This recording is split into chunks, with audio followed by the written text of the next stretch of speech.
지난번에 공유했었던 게시글에 추가적인 자료가 있어서 영상을 켰습니다. 중국 정부의 보조금 지급 구조를 보면요. 버이어스 리베이트이 37.8이 기록되어 있습니다. 2009년도부터 2023년도까지 본 건데 이 기간 동안 37.8로 전체의 60.7 대비해서 보면 대략 40%의 버이어스 리베이트이 있었습니다. 리베이트라는 거는 판매 장려금입니다. 자동차를 구매하기 위해서 5,000불을 냈다라고 했을 때 거기에서 일정 규모의 금액을 돌려주는 겁니다. 근데 여기서 중요한 거는 지불인입니다. 이걸 산 사람에게 돈을 돌려주는 그런 환급 구조라는 건데 이게 쭉 진행이 되다가 2022년도 9.2에서 23년도에 0으로 줄어들었습니다.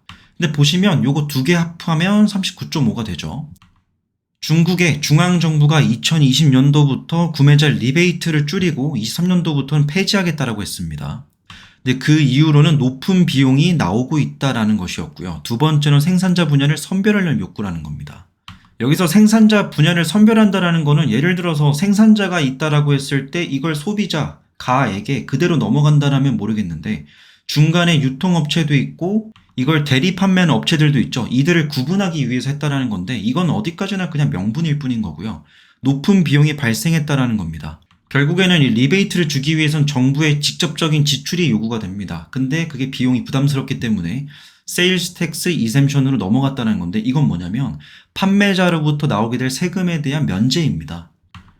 거의 리베이트 같은 경우에는 정부 입장에서는 주머니에서 직접 돈이 나가야 된다라고 한다면 텍스 이셈션이라는 거는 정부가 예를 들어서 A 기업이 판매를 통해서 판매세를 10억 내야 된다고 쳐요. 그러면 그 10억을 안 받겠다라는 겁니다.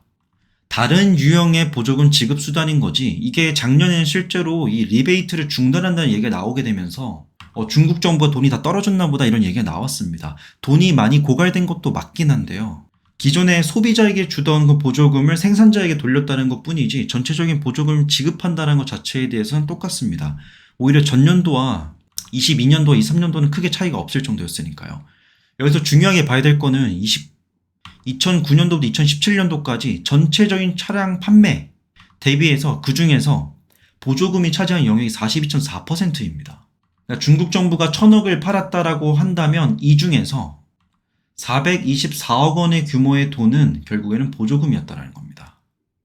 그리고 여기서 중요한 거는 중앙정부가 모든 전기차에 대해서 보조금을 지급한 건 아니고요. 그 중에서 25%는 기준에 미달해서 받지 못했다라고 합니다.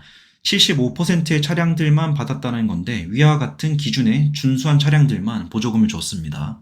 이 말은 지금 보조금 준다 해가지고 뛰어든 많은 기업들 중에서 BYD나 CATL 같은 기업들은 살아남았지만 그 아래에 있는 수많은 기업들 중에서 중국 전기차 기업들 중에서 망한 기업들도 있다는 거죠.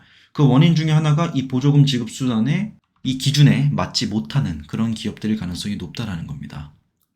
근데 이게 비단 EV 시장에만 해당되는 게 아니고요. 전체적인 산업 자체에서 정부의 보조금이 어떻게 흘러들어가고 있는지를 보면 2022년도에 23년도 들어가면서 리베이트는 대부분 삭제가 되었습니다. 그러니까 줄인다라고 했었는데 아예 삭제가 되었었고요.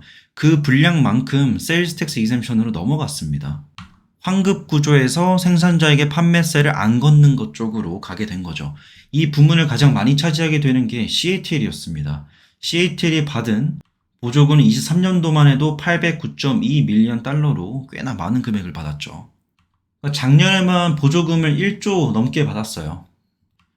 이러니까 중국의 CATL과 BYD가 올해에도 배터리 가격을 50% 인하하겠다라는 끝없는 가격 경쟁을 하고 있는 겁니다.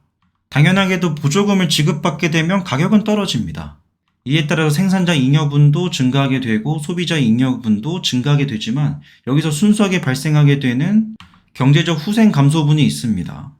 보조금을 통해서 인위적으로 낮춘 가격과 그 안에서 발생하게 되는 잉여 증가분들이 있겠지만 이걸 유지하게 되는 건 결국에는 보조금이 아닙니다. 근본적이고도 실질적인 수요의 증가가 받쳐줘야 된다는 건데 아직까지는 중국 전기차 시장이 그렇다라고 보도되고 있긴 합니다. 하지만 최근 리베이트에서 세일즈 리뎀션으로 가는 것을 보면 중국 정부도 보조금에 한계가 있는 것으로 보입니다. 언젠가는 그들도 지금 낮춰놓은 자동차 가격을 올릴 수밖에 없고요. 그 이유는 지출한 돈 대비해서 회수하는 돈도 있어야 되기 때문인 겁니다.